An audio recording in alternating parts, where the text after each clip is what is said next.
दिल्ली के अंदर प्रदूषण के खिलाफ जन सहयोग से सक्रिय अभियान चलाने के लिए सरकार ने विंटर एक्शन प्लान की तैयारी शुरू कर दी है। आज हमने पहली बैठक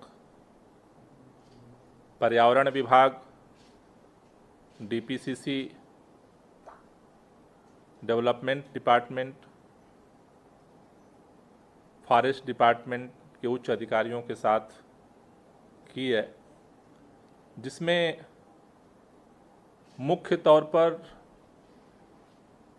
हम लोगों ने आज इस बात पे चर्चा की है कि विंटर एक्शन प्लान का फोकस बिंदु क्या क्या होना चाहिए, जिस पर सरकार प्रमुखता के साथ काम करेगी। उसमें मुख्य तौर पर आज की बैठक में जो सुझाव आए उसके आधार पर हमने 10 सूत्री फोकस पॉइंट डिसाइड किए हैं, जिसके आधार पर विंटर एक्शन प्लान तैयार किया जाएगा, जिसमें पहला है पराली की जो समस्या है उसको केंद्र बिंदु बना करके। दूसरा जो व्हीकल पोल्यूशन होता है, गाड़ियों से जो पोल्यूशन होता है उसको केंद्रित करते हुए। तीसरा dust pollution, winter action plan का फोकस बिंदु होगा। चौथा जो वेस्ट बर्निंग होती है जगह जगह, हर इलाकों में कूड़े जलाए जाते हैं जगह जगह जाड़ों के समय में, उससे जो गैसेज बनती है, तो वेस्ट बर्निंग हमारा चौथा फोकस पॉइंट होगा।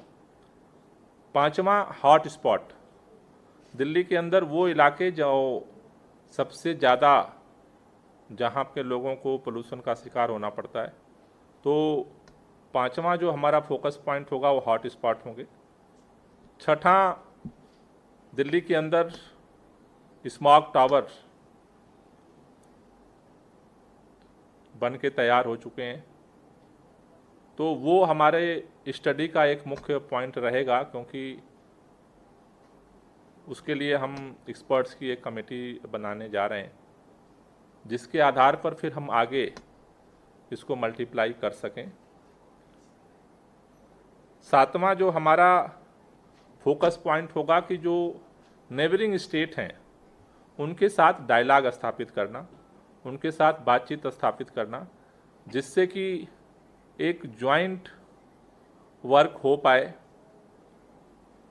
क्योंकि दिल्ली की जो पोल्यूशन की समस्या है वो केवल दिल्ली की समस्या नहीं है। जितने एक्सपर्ट्स के साथ हमने बात की है, हर सबका एक ही बात कहना है कि ये एयर सेट का मसला है। जो एडमिनिस्ट्रेटिव डिवीजन है राज्यों का, वो पोल्यूशन उसको नहीं मानता। जो एयर सेट है नॉर्थ इंडिया का, वो इसको इम्पैक्ट करता है। अगर गाजियाबाद के अंदर पर्यावरण के अंदर कोई भी छेड़छाड़ होती है, उसका इम्पैक्ट दिल्ली के अंदर भी होता है। हरियाणा के अंदर कुछ होता है, उसका भी इम्पैक्ट दिल्ली के अंदर होता है। राजस्थान के सराउंडिंग में होता है, उसका इम्पैक्ट भी दिल्ली के अंदर होता है। उत्तर प्रदेश की सराउंडिंग में होता है, उसका इम्पैक्ट दिल्ली के अंदर होता है।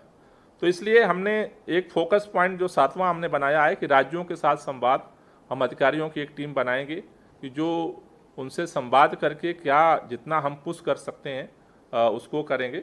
आठवां जो हमारा पॉइंट है, वार रूम को और एडवांस बनाना। हमने पिछले साल वार रूम शुरू किया था, जिससे कि हम दिल्ली की तमाम एजेंसियों को इंटीग्रेट कर पा रहे थे और त्वरित रूप से एक्शन कर पा रहे थे। हमारा जो नवा पॉइंट है वो है ग्रीन ऐप को अपडेट करना। हमें जो हमने एक साल काम किया ग्रीन ऐप पे, उसमें कई तरह के सुझाव आए हैं, तो उसको हम अपग्रेड करने के लिए हमने डिसाइड किया है कि जिससे और बेहतर तरीके से हम लोगों के साथ संवाद कर पाएँ और लोगों की शिकायतें आ पाएँ। और 10वां जो हमारा फोकस पॉइंट होगा वो केंद्र सरकार और जो केंद्रीय कमीशन बना है उसके साथ संपर्क करना, क्योंकि अदर राज्यों के साथ हम संवाद कर सकते हैं, लेकिन कमीशन उसको मॉनिटर करके एग्जीक्यूट करा सकता है, केंद्र सरकार उसको एग्जीक्यूट करा सकती है। तो हम केंद्र सरकार और केंद्रीय कमीशन के साथ हम संपर्क में रहेंगे और उनके माध्यम से भी हम चाहेंगे कि जो सराउंडिंग स्टेट्स हैं उनके साथ जो ज्वाइंट गतिविधियां बन सकती हैं उस पर काम हो। तो ये अभी आज जो हमने डिसाइड किया है विंटर एक्शन प्लान के लिए, ये हमारे 10 फोकस पॉइंट हैं जिसके इर्द गिर्द हम अपने आगे के प्लान को डेवलप करेंगे और वो आपके सामने रखेंगे। दिल्ली के अंदर भी मल्टीपल एजेंसी काम करती हैं और जिनका अलग अलग भूमिका होती है दिल्ली के पोल्यूशन को कंट्रोल करने में। और तो इसलिए अभी हमने आज डिसाइड किया है कि 14 सितंबर को सचिवालय में ऑल कंसर्निंग डिपार्टमेंट की हम रिव्यू मीटिंग करेंगे कि पिछले साल उन्होंने क्या क्या किया था। ग्रीन ऐप पर जो हमारे पास कैंपेन आए, जितने कंप्लेंट आई, उस कंप्लेंट को किस डिपार्टमेंट ने कितना एक्टिवली उसको रिजॉल्व किया। तो एक साल की जो पूरी पिछले विंटर सेशन की और उसके बाद की जो गतिविधियां हैं, और फिर हम फ्यूचर प्लान पे उनके साथ भी उनका भी सजेशन लेंगे। तो 14 सितंबर को ये ज्वाइंट डिपार्टमेंटल मीटिंग हम करेंगे जिसमें तीनों MCD, NDMC, DDA, PWD, traffic police, transport department, Jal Board, irrigation flood department, DSIDC, CPWD केंद्रीय निर्माण विभाग और एनएचआईए, ये सारी एजेंसियों के साथ हम ज्वाइंट मीटिंग करेंगे।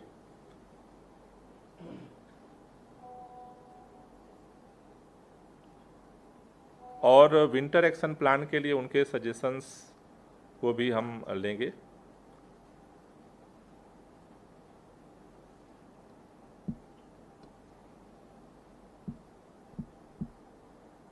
उसके आधार पर हम लोग इसको फाइनलाइज करेंगे। हमने 30 सितंबर तक डिपार्टमेंट को टारगेट दिया है। 30 सितंबर तक हम विंटर एक्शन प्लान को फाइनल कर लेंगे।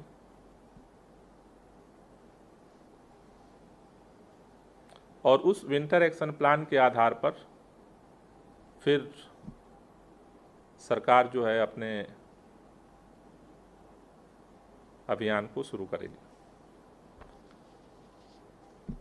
कोई क्वेश्चन हो तो ले लीजिए। कुछ टारगेट आप लोगों ने सेट किया है अपने लिए? हर बार पोल्यूशन की क्या स्थिति होती है, क्या आंकड़े, वो सब आपके पास है? इस बार क्या कुछ टारगेट किया है कि हम PM 2.5 या PM 1.0 जैसे कितना कम कर सकते हैं तमाम कोशिशों के बाद?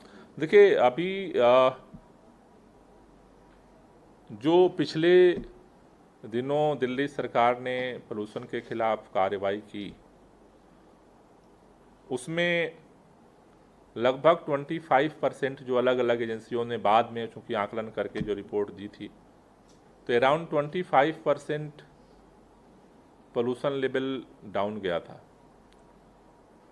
हम इसीलिए पिछली जो भी हमारी एक्टिविटी रही हैं उनको इसलिए रिव्यू कर रहे हैं कि इस बार हम और कैसे ख़ास तौर से मास पार्टिसिपेशन को बढ़ाएं कि वो लेवल जो है और डाउन जा सके। और उसी लिए हमने ये डिसाइड किया है, जो पिछली बार हम महसूस करते रहे हैं कि अगर पूर्व सक्रियता बढ़ाई जाए, पहले से चीज़ों को, मतलब जब प्रदूषण बढ़ता है तो सक्रियता ज़्यादा बढ़ती है। तो अभी हम पहले से ही इसीलिए इसकी तैयारी कर रहे हैं कि नीचे तक क्योंकि लोगों की भागीदारी, क्योंकि पोल्यूशन जनरेट पहले होता है, बाद में कंट्रोल होता है। तो हम ये कोशिश कर रहे हैं और इस तरह के डायरेक्शन में हम बढ़ रहे हैं कि जो जनरेट होता है पोल्यूशन उसको ही कम करने की तरफ बढ़ा जाए। और जनरेट करने में हम सबकी भूमिका है। दिल्ली के अंदर हम जितने लोग रहते हैं हमें पता नहीं चलता कि हम कितना मात्रा में जनरेट कर रहे हैं, लेकिन जनरेट करने वाले बाहर से लोग नहीं आते, हम जनरेट करते हैं। आफ्टर दैट हम कंट्रोल करने की कोशिश करते हैं। इस बार हम यही कोशिश कर रहे हैं कि कंट्रोल करने वाली जो मुहिम है उसको और साफ करें, लेकिन ऐसे एक्शन प्लान की तरफ भी हम बढ़ेंगे कि उसके जनरेशन को उस समय अगर हम लोग हर व्यक्ति अपने हिस्से के अगर उसको हम कंट्रोल करें तो शायद मतलब ज़्यादा हम लक्ष्य को अचीव कर पाएंगे। पॉल्यूशन के लिए क्या ऑड इवन को भी ध्यान में रखा गया है? नहीं, अभी हमने कहा कि पुराने जितनी एक्सरसाइजेज हुई हैं उन सबको रिव्यू हम कर रहे हैं विंटर एक्शन प्लान के लिए, और उसके आधार पर फिर आगे हम इस प्लान को जब फाइनलाइज करेंगे तो क्या क्या हम कर सकते हैं वो आपके सामने रखें। गोपाल जी, 15 सितंबर से पराली जलना शुरू होती है और 15 अक्टूबर से 15 नवंबर तक पीक होता है। तो ये जो विंटर का एक्शन प्लान है इसमें कुछ चेंजेस अकॉर्डिंगली आएंगे, और अगर आएंगे तो क्या ऑड इवन भी सोचा जा सकता है? नहीं, ऑड इवन देखिए, ऑड इवन हर समय एक लास्ट एक्टिविटी रही है, तो उसके पहले क्या क्या किया जा सकता है, सरकार का सारा फोकस वहाँ पर है और उस पर हम फोकस कर रहे हैं कि और चीज़ें क्या क्या की जा सकती हैं। दूसरी बात जो आपने कहा कि पराली को लेकर के, तो अभी हम नेक्स्ट वीक ही जो सेंट्रल आयोग है उसके साथ और मिलने का हम प्लान कर रहे हैं। दिल्ली के अंदर जो हमने बायो डिकम्पोजर का उपयोग किया वो हम कमीशन को पहले भी दे चुके हैं। तो वो एक ऐसा सलूशन है जो निःशुल्क किसानों का 1 रुपया खर्च नहीं हुआ। दिल्ली के अंदर हमने सारा छिड़काव किया, अभी थर्ड पार्टी ऑडिट होकर के आ गई है, जल्दी हम आपके सामने वो रखेंगे पूरा जो रिपोर्ट आई है। तो पराली नहीं, किसानों के खेतों की उर्वरक क्षमता भी कई गुना बढ़ गई। तो मुझे लगता है कि उसको लेकर के हम लोग, क्योंकि अदर राज्यों में, दिल्ली के अंदर तो ज्यों फसल कटनी शुरू होगी, दिल्ली के अंदर हम बायो डिकम्पोजर का सरकार की तरफ से पूरी तरह से छिड़काव सरकार करेगी। किसानों को 1 रुपया उसमें खर्च करने की ज़रूरत है। दिल्ली में हम तैयारी कर रहे हैं, ज्यों फसल कटेगी हम छिड़काव पूरे दिल्ली के अंदर करेंगे, जैसे हमने पिछली बार किया था। अन्य राज्यों को भी हम पुश कर रहे हैं कि वो समय रहते इसकी तरफ बढ़े। सर, अन्य राज्यों से याद है कि जैसे यूपी गवर्नमेंट ने किया है कि अब आपराधिक मामले दर्ज नहीं होंगे स्टबल बर्निंग, तो इसको आप कैसे देखते हैं? मुझे लगता है कि वो मामले दर्ज करने की ज़रूरत ही क्यों आनी है भाई। हमने दिल्ली में जिम्मेदारी ली सरकार ने कि हम जहाँ भी किसानों के खेत की कटाई होगी, हम सरकार बायो डिकम्पोजर ले जाकर के छिड़काव करेगी। तो किसान क्यों जलाएगा अपनी फसल? कानून की जरूरत क्या है?